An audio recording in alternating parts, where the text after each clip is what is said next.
Welcome to JP's Morning Brief for June 12th, 2026. Good morning, everyone. We made it to Friday. No guarantee about making it through the rest of the day, but we made it to Friday. That's awesome. All right. All right.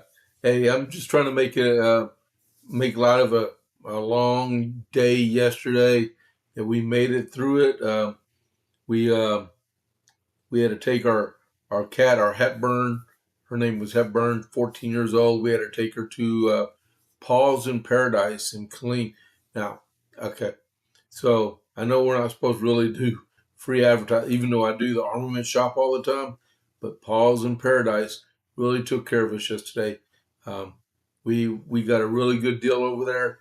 It's the third time we've used them. So if we didn't trust them, we wouldn't use them in the first place. But they took care of us, and you can, they tell you uh, animals don't show emotion, right? Because they don't have a spirit, right? But I can tell you, they can feel that there is something missing in our house. Both our dogs and our other two cats know that Hepburn is gone, or they suspect something is not right in the house. But wow. Okay, so let's get going. Alrighty. So, welcome to JP's Morning Brief.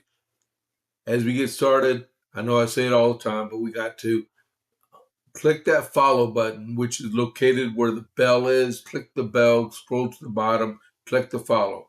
Okay, and then right next to it is a like button. Click the like button for the episode itself. Look, I get like one or two likes every episode, and it's me and it's one of my friends. Come on, people! I know people watch this. Click the like button, please. All right, give me a break. And then you can chat with us. Covite for Lights on with us right now. Me and him are going to have breakfast after I do the JPA report. All right, so we got that done. Let's get started. The armament shop. Whether you're looking for your first firearm or upgrading your setup or need expert service, Jason at the Armament Shop is Copper's Cove's premier source for all things shooting. Browse our wide selection of pistols, rifles, and shotguns backed by top-tier gunsmithing for repairs, along with reloading supplies and professional cleaning to keep your firearm in peak condition. Need a transfer? We make FFL transfers fast, easy, and affordable. Need your CHL? Jason can handle those classes both online and in person. He has over 3 decades of experience.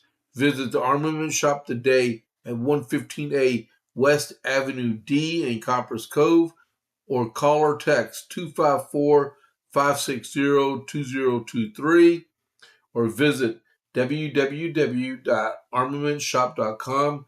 That's www.armamentshop.com. The Armament Shop, your safety, our priority. Alrighty.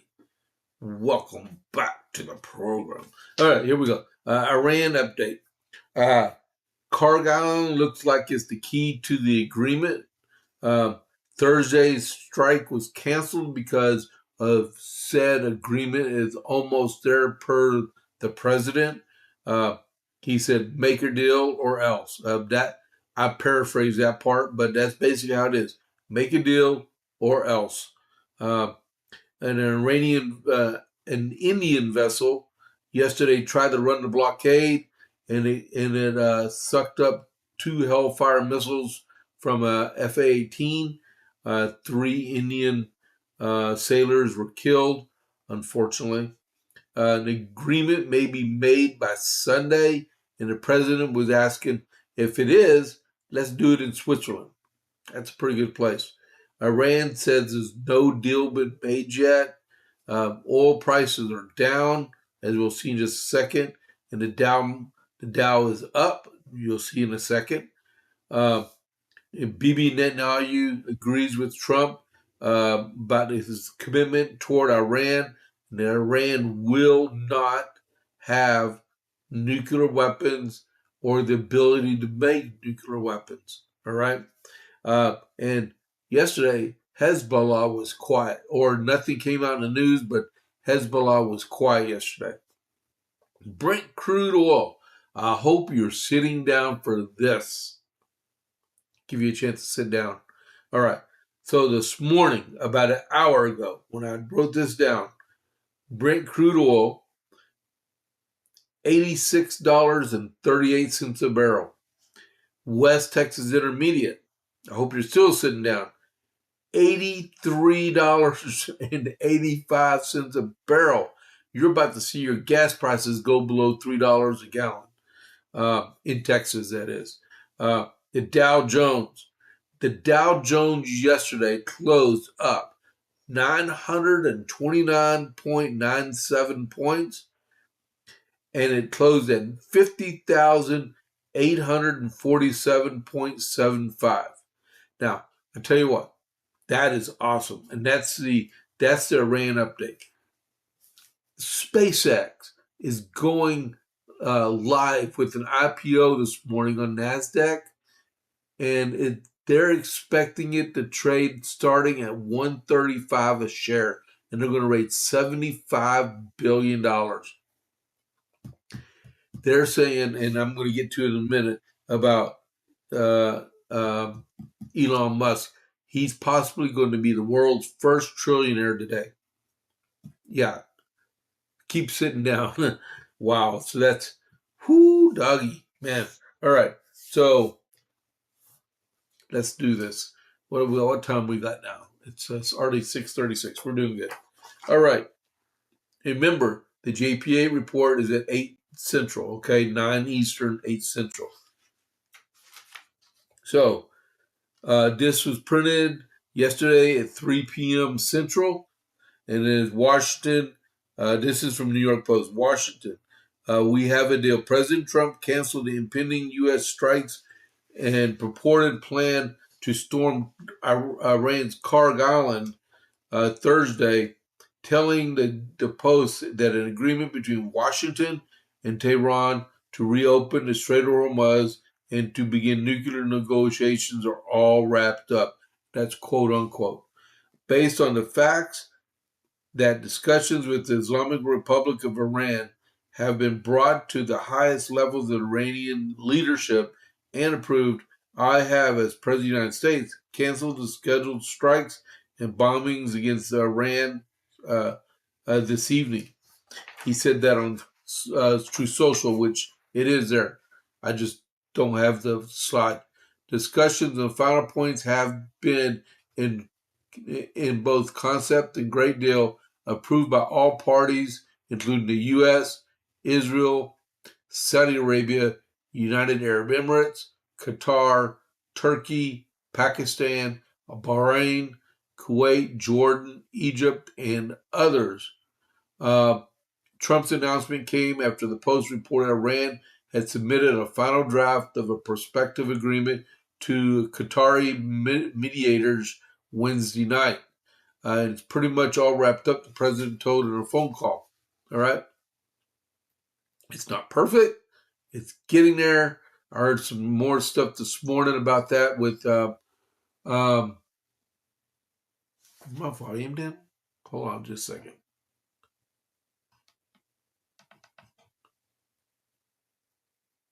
Whoa, I still got volume. Wow. I heard some clicking in the background. Okay, so it's not perfect. They're talking about diluting the enriched uranium inside the country of Iran. I don't know if that's just a hearsay thing, but one person said yesterday that they need to get the centrifuges out of that country also, or we're going to replicate this whole thing over and over again. Let's just trust the president to do what's right. All right. This I just printed off a couple minutes ago. The president won in the D.C. Court of Appeals yesterday. It dealt with tariffs. Someone, and they keep doing it. These interventorist judges keep suing the president over everything in sight. It's I hate Trump. That's what it is.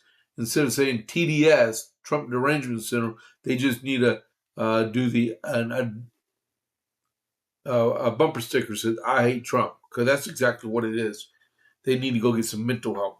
But so when the Supreme Court struck down him being able to use tariffs to help fund our government and reduce our debt, he found another way, right? And then someone sued him on that one too, all right? And they appealed it, and it went to the D.C. Court of Appeals. Ruling came out yesterday. A federal appeals court yesterday gave Trump a temporary victory by allowing it to continue to its second attempt on global tariffs for the time being. The Court of Appeals for the Federal Circuit in Washington concluded that the administration's case was likely to succeed on its merits, despite a Supreme Court ruling earlier this year that struck down President Trump's broader tariffs because they use a different U.S. code for it. Trump issued replacement tariffs under Section 122 of the Trade Act of 1794, but the U.S. Court of International Trade struck it down last month, ruling the president overstepped and failed to identify the specific types of crisis that the law requires. Section 122 allows the president to impose worldwide tariffs of up to 15% for 150 days without congressional approval, but has never been used to justify import taxes. The new 10% tariffs are set to expire July 24th. If Congress does not step in and extend it, the case is expected to head to the Supreme Court. Because, you got people with nothing better to do than to sue the President of the United States. Same thing with the UFC event on Sunday. They still haven't got a court order allowing it to proceed. You got all this money that was spent for the UFC fight, and you got these two people or three people, they're complaining about the claw, or the thing they call the claw, that the arch over the octagon. And then also there's two people from Virginia complaining that they got the octagon built without an environmental impact statement, which this thing is going to be temporary in the first place. And I'm on a tangent anyway. But the whole thing will be like putting up a tent on the White House grounds. It's the same thing. I'm sure we'll hear that pretty soon. All right. So besides that, President Trump tapped Jay Clayton to serve as the permanent office of Director of National Intelligence.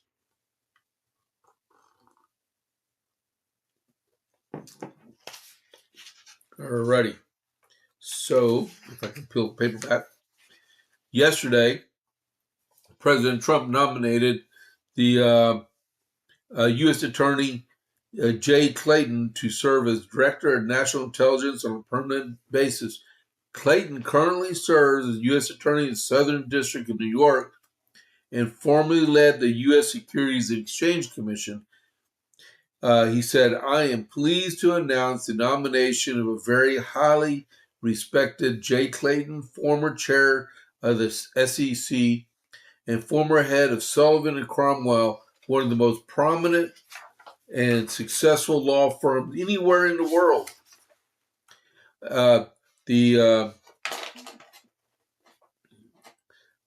Anywhere in the world. And the current U.S. Attorney for the Southern District of New York to be the next Director of National Intelligence. And important attention to this. Thank you for your important attention to this matter. He's going to replace Tulsi Gabbard. They already got confirmation hearings scheduled to start on Wednesday. All right, because her term ends on the 30th, and they don't want to lapse in that office, particularly like her office and the one that John Ratcliffe is in. He's in CIA. All right. So next, Florida Supreme Court yesterday approved the use of the new congressional maps approved for redistricting for this congressional race in November. The Florida Supreme Court declined Wednesday to halt the use of the new congressional maps that state Republicans passed earlier this year amid a mid-decade redistricting push. Governor DeSantis had signed the map into law in May after the Supreme Court ruled in a Louisiana redistricting case that the state's existing congressional map that includes an additional majority black district violated Section 2 of the Voters' Rights Act. A Florida judge blocked the lawsuit from several Democrat groups that sued the state in May over the map, which would have given the Republicans as much as a 24-4 advantage. Republicans in Florida hold a 20-8 in its delegation right now.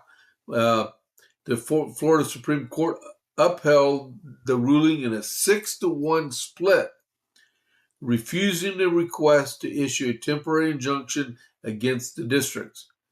And attorneys for voters have sued. They have argued the new House districts violate state constitutional provision prohibiting partisan gerrymandering. They just grasp at straws, right? It's a delaying tactic. And all of a sudden, it's too late to institute the new maps. So they said, well, we'll just do the old maps for this one, and then 2 years you can do your new map. They lost again and again. Okay, next. Supreme Court of the United States yesterday issued a ruling. They had 3 rulings. This is the most important one of them. And if you have gas in your house, you will love this one, because during the Biden administration, Autopin administration, they issued EPA guidance that severely restricts natural gas.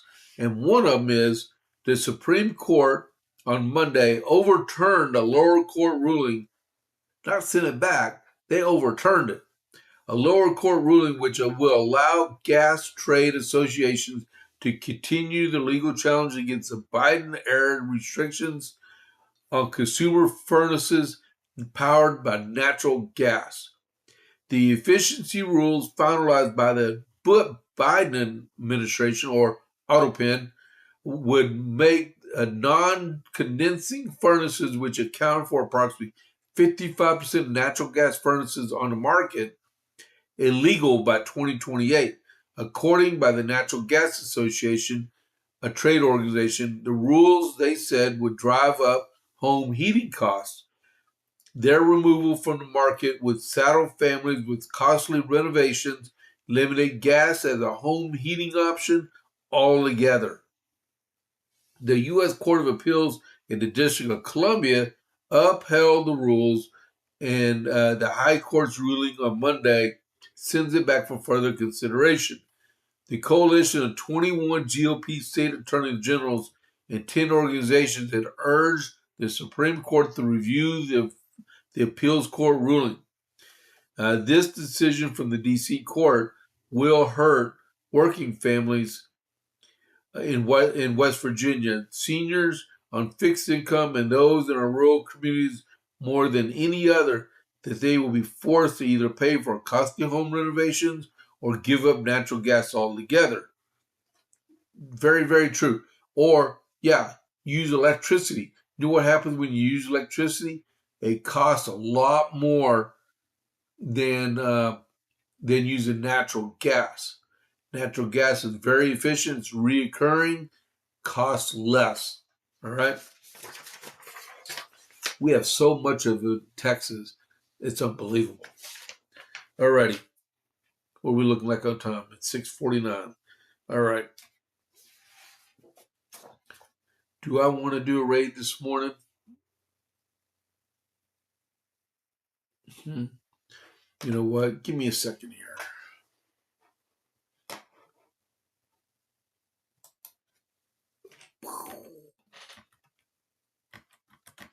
Let me get set up and we'll get going. I'm going to talk about gender identity now. Okay, give me a second here. Yeah, you'll like this one I'm about to read. Okay, do you copy? Okay, I'm all set. Okay, next. Boy, I didn't think I had enough material, but yeah, I'm going to have enough material to get through the JPA report. This one, a high-ranking Biden administration official conspired to violate a 2022 court order against the interpretation of Title IX as covering gender identity with the definition of sex. And may have also tried to conceal those efforts through coercion, and intimidation, according to the Department of Education report made public Wednesday after a lengthy outside review. The U.S. Office of Special Counsel told President Trump the department fully substantiated the allegations by whistleblower Timothy Mattson, who now leads the department's Office of Civil Rights regional office in Kansas City, commending sanctions against current and former officials and in compensation for Mattson for the risk he took coming forward. The Office of Special Counsel has reviewed the disclosure, agency reports, and whistleblower comments and determined that the reports contained the information required by statute and that the findings appear reasonable. A February 19th supplemental report compelled the Trump administration and the Office of Special Counsel after President Biden's OSC dismissed Mattson's allegations a month before the presidential transition, trying to cover their butts, and repeatedly named then OCR Director Catherine Lehman, OCR. Okay, I don't know what OCR means. Catherine Lehman as a key figure directing Mattson and others to continue enforcing the gender identity guidance. OCR's leadership actively engaged in efforts to thwart at least one OCR regional office, Region 7, Kansas City, from following the plain and unambiguous meaning of the order. U.S. District Judge Charles Ashley, a Trump nominee who blocked enforcement of the guidance in the states that issued the feds, the supplemental report says.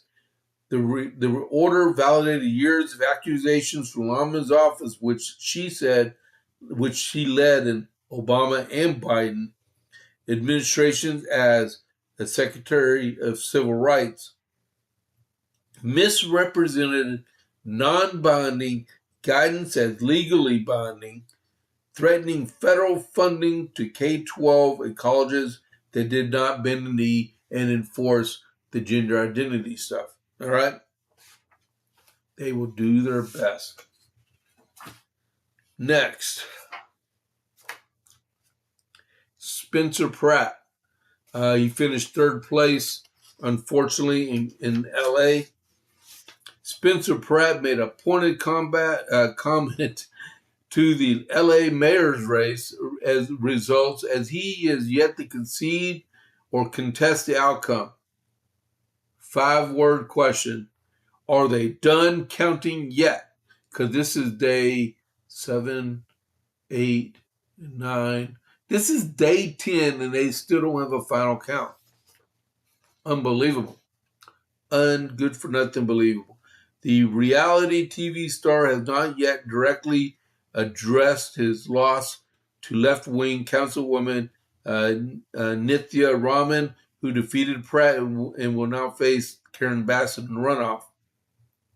All right. Graham Platter, Oyster Boy. Here we go.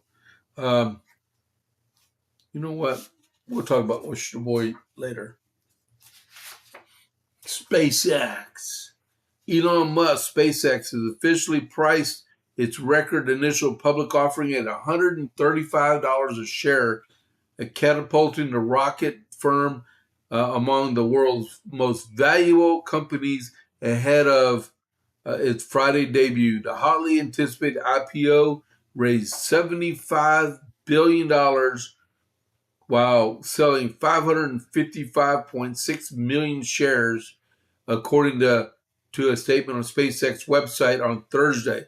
The company will trade on the NASDAQ under SPCX. That's SPCX.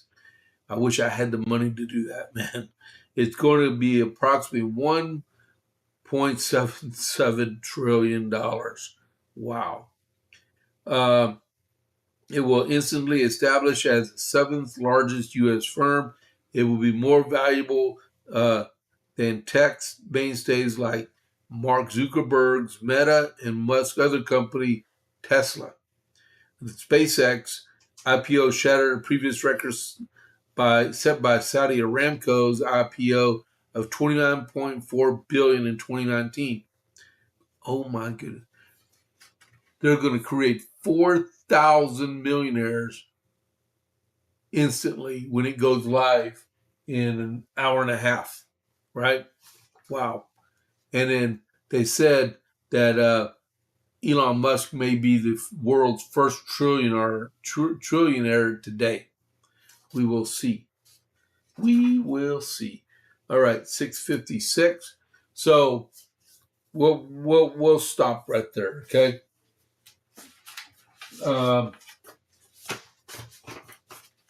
So what's going on right now is we're in the middle of the Texas State GOP conference down in Houston. They got a big vote tonight on state party chair. It's a five-way race in there right now. And the two main opponents are the current chair, Abraham George, and his vice chair, Daringa Randall, is running against him. Those are the main two, all right? So we'll probably find out by tomorrow who the new chair of the RPT is. And then go on from there. Tomorrow also is the runoff in the mayor's race in Harker Heights. That would be, I'm not even going to name his opponent. I'm sorry about that. I'm endorsing Michael Bloomquist for re-election of mayor in Harker Heights, Texas tomorrow. If you have not voted yet, get out there and vote. All right? Don't forget. Also, next Thursday is Pints and Politics in Killeen at Area 254. It starts at 6 p.m. If you're looking for where Area 254 is, it's where Kmart used to be on Fort Hood Street. When you take the Fort Hood Street, you get to the overpass, you go north, and it's right there. You see Raising Cane's big sign. Just turn in that parking lot, and you'll see Area 254. It's really pretty cool. And they meet in the upper room. All right? Cool? So go back, get ready. We are going to go ahead and initiate the, we got 1 minute to 7 o'clock. All right. So 1 hour from now, I'm doing a turn and burn. I'm going to go straight into the JP8 report. I'm all ready for it. Matter of fact, I'm flipping the page as we speak. So, I'm all set. I just got to reset some graphics and go. All right. So, thank y'all very much for tuning in to the JP's morning brief this morning. Hope you got something out of it. We'll go a little bit more in depth in about an hour on the JP8 report. I hope y'all all return and listen to it. Okay. Cool. So let me initiate this raid. There it is. I'm confirming it. This is James Pierce. I'll catch you on the flip side. I'm out.